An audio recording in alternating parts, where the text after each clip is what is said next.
Hello and welcome to all. Myself Neha, and today we are going to start the exercise of chapter number 1 for class 7th.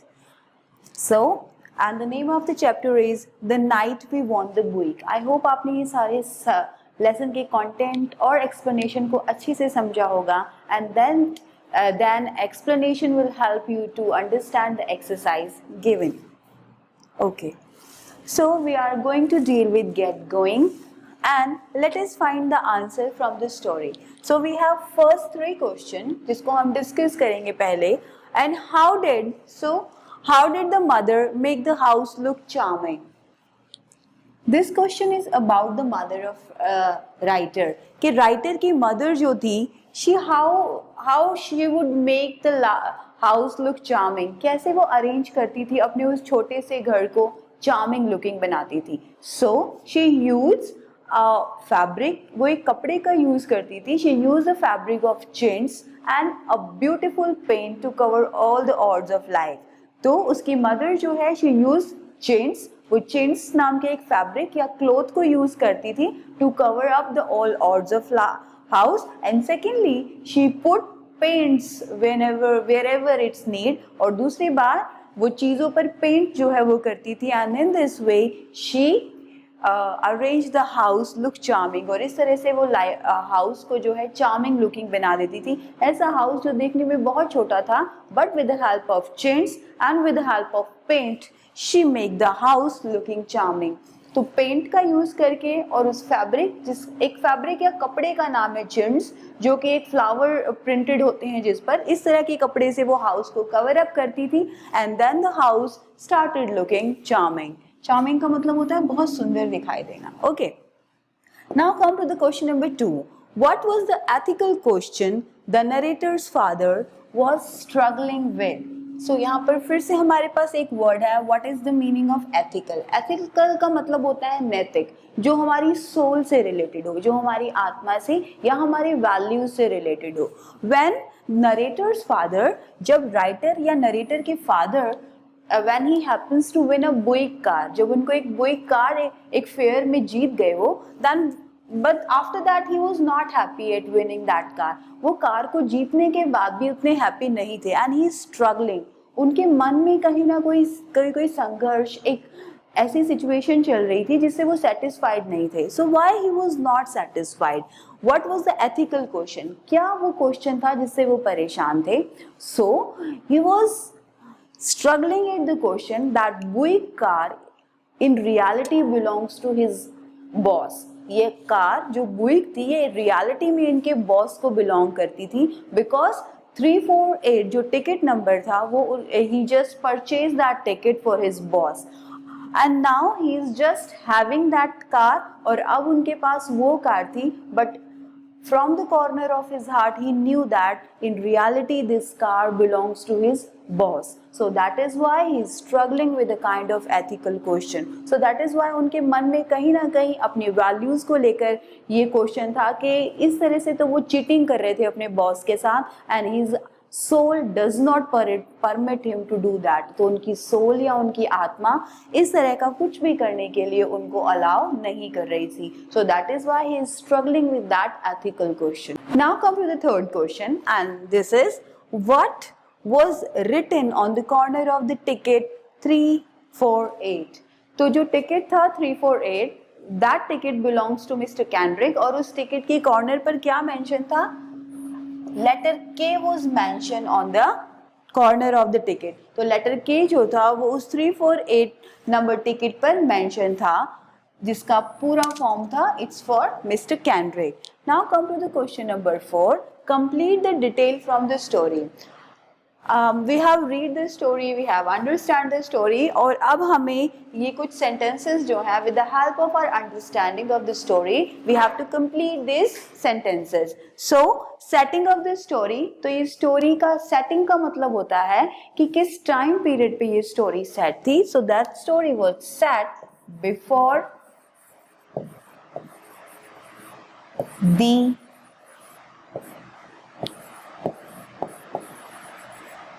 Second World War.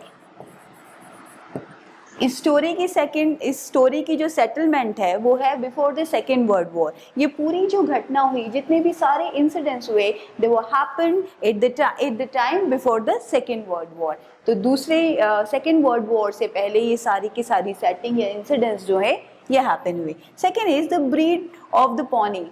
वो जो उनके पास pony था, वो जो छोटा सा horse था, जो पॉनी था, उसका ब्रीड क्या था? So he belongs to the Shetland pony. So ये जो ब्रीड थी इसका नाम था Shetland pony. Now come to the third one, name of the pony. उस पॉनी का नाम क्या था? So its name was Barkis. तो उसका नाम था Barkis. Now come to the fourth one, Kendrick's gift for the dad. तो जो Kendrick, who is Mr Kendrick? Mr Kendrick is dad's boss. Mister Kendrick dad के बॉस थे और उन्होंने डैड को क्या गिफ्ट दिया था? He gave him a box of cigar. He gave him a box of cigar.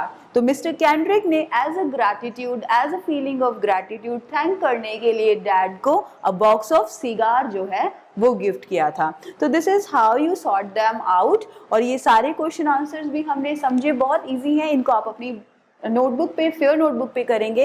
And now come forward to the section B.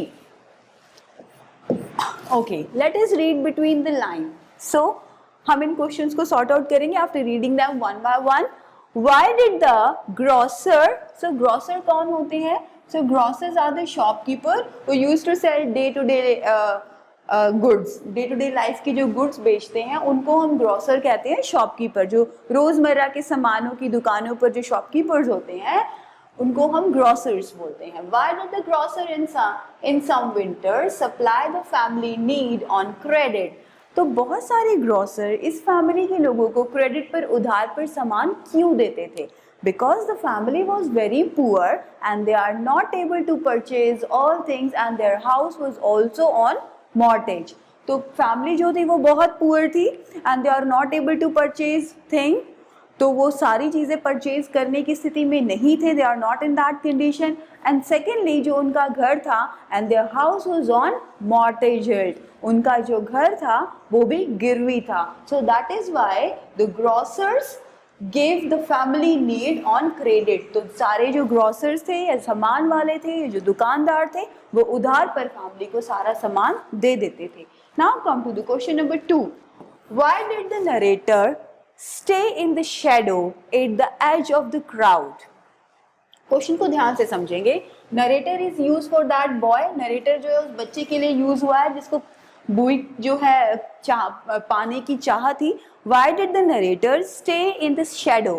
Narrator क्यों shadow में खड़ा हुआ था? at the edge of the crowd, जहाँ पर बहुत सारा क्राउड इकट्ठा था उस फेयर में। नरेटर वो standing at the edge, edge का मतलब कॉर्नर में क्यों खड़ा हुआ था?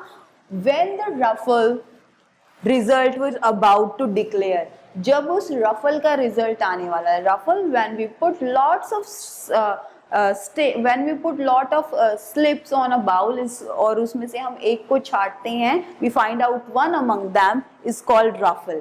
जब हम बहुत सारी स्लिप्स को एक बाउल में डाल देते हैं और उसमें से एक को फाइंड आउट करते हैं तो that process is called ruffling.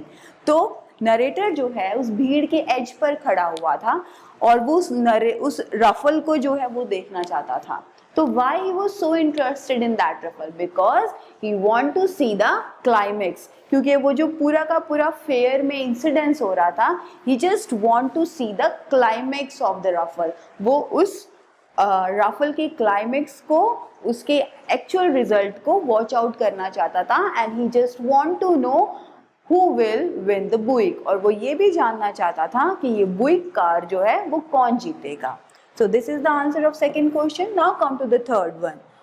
Why does the narrator say that he couldn't have been more hurt if his father had clubbed him over the head? Again इसको समझेंगे। Why does the narrator say that he couldn't have been more hurt? Narrator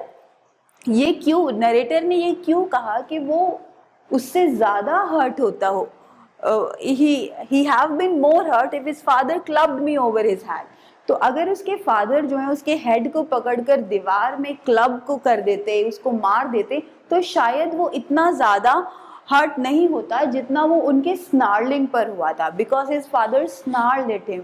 उसके father ने उसके ऊपर इतनी तेज गुर्राए थे कि जिससे उसको बहुत हर्ट हुआ था। तो नरेटर ने ऐसा क्यों कहा? Because he was very happy at that time when his father happened to win that Buick car.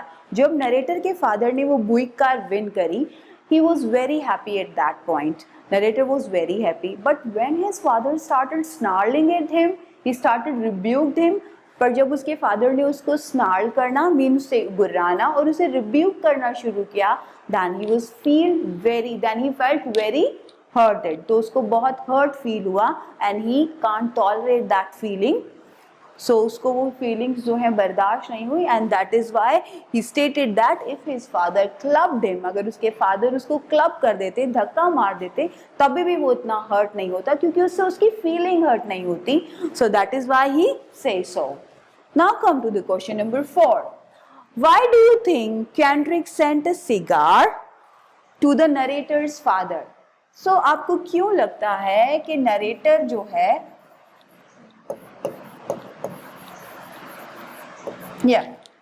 Why do you think Kendrick कौन है? नरेटर का बॉस है Kendrick, ठीक है. So Kendrick is जो नरेटर के फादर है उनका बॉस है. तो mister Kendrick is narrator's father's boss, उसके फादर के बॉस है मिस्टर Kendrick, और मिस्टर Kendrick ने अ बॉक्स ऑफ सिगार जो है वो नरेटर के फादर को गिफ्ट दिए हैं. Why?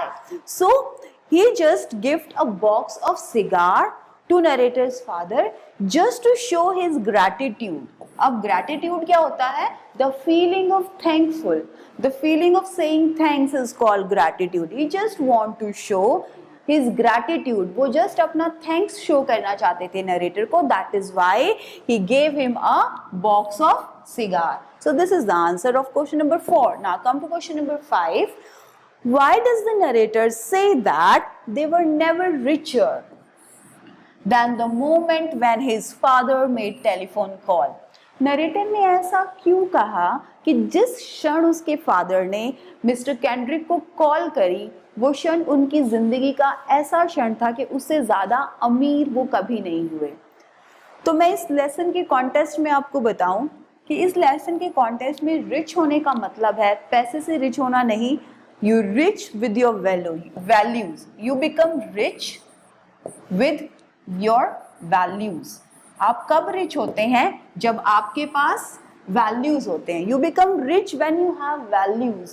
तो यहाँ पर जब नरेटर के father who belongs to a poor family, who just have a wish, the whole family has a desire to just have a car. पूरी फैमिली की सिर्फ एक डिजायर थी, they just want to have a car, but at that moment they also won a car. और उस क्षण पर उन्होंने कार को जीत भी लिया था. But when they decided to give that car to his real owner, जब उन्होंने ये डिसाइड किया कि वो अपने उस रियल ओनर को, जो उस कार का रियल ओनर है, उसको वो कार वापस कर देंगे, तो that moment shows their values, that moment shows their rich values. वो क्षण वो था जो उनकी रिच वैल्यूज को शो करता था. So that is why narrator ने ये कहा कि ये उनके क्षण, उनकी लाइफ का वो मोमेंट था that they never become richer. उसके बाद वो कभी भी रिच नहीं हुए उतने, मतलब that moment was precious moment for them. So now come to the question number C. Let's go beyond the stories. Go beyond the story का मतलब है आपको स्टोरी से हटकर कुछ अपना पर्सपेक्टिव ऑफ थिंकिंग जो है वो यहाँ लगाना है. How would you feel if yours were the only family that didn't own a car in your town? आपको कैसा फील होता अगर आप उस फैमिली की जगह पर आपकी फैमिली होती जिसके पास उस टाउन में कार नहीं होते? तो definitely you feel ashamed of it. Definitely you feel ashamed of it. आपको शायद इस चीज़ पर शर्म आती and you try to just arrange a car. और आप शायद अपनी कार, उस कार को अरेंज करने की कोशिश करते, बाय योर मीन्स अपनी कोशिशें करते. But it's important for us that we should not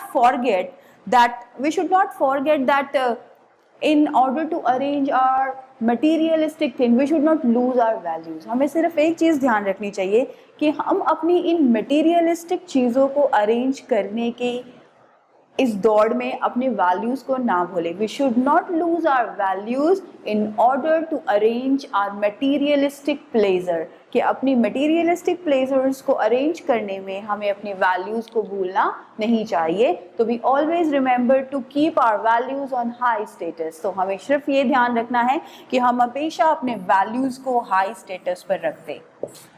Okay, so values are more important than materialistic pleasure. This is all we have for our today's video lecture. I hope आपको 7th class के lesson number 1 से ये सारे question समझ में आए होंगे.